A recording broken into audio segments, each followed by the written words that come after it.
Well, good morning, my friends. I'd like to tell you a story about my God. My God is a God that makes promises and keeps promises. But sometimes it takes a long period of time before we see that his promises have been fulfilled.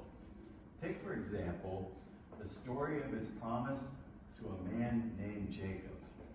Jacob was promised that his descendants, his seed, his clan would be the kings of Israel through his son through his son Judah. Well, that promise was made, but hundreds of years later comes a small shepherd boy by the name of David. And he's just a little kid. His job's to take care of the sheep out in the wilderness. And as part of his job, he learns how to defend the sheep from the wild animals, the tigers, the bears. He takes his slingshot, and he's become an expert with his slingshot. And this little kid can kill a bear with his slingshot. Well, one day, he's going to take a little break from guarding the sheep, leave the sheep with his buddies, and goes to visit his brothers who are in the army, fighting the enemy.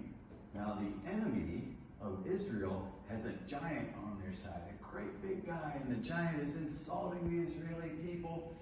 And David says, no way, he's not going to insult my God like that, and with God's help, I'm going to take care of this guy. So, with his slingshot, pow, he takes out the giant and becomes super famous. Little kid killing the giant. So, in time, he becomes more famous and more popular, and is anointed king with God's help.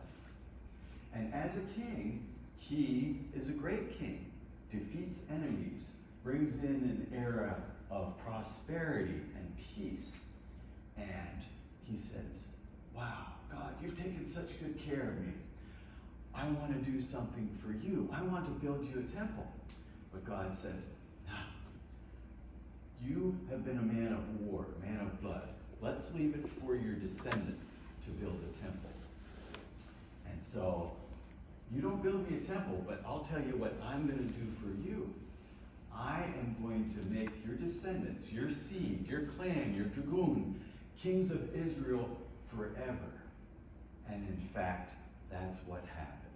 It took many hundreds of years, but if we look for our Bible, and we'll see with the stories as they unfold before us, that God made his promise and he kept his promise. And we can count on him to keep his promises to us as well.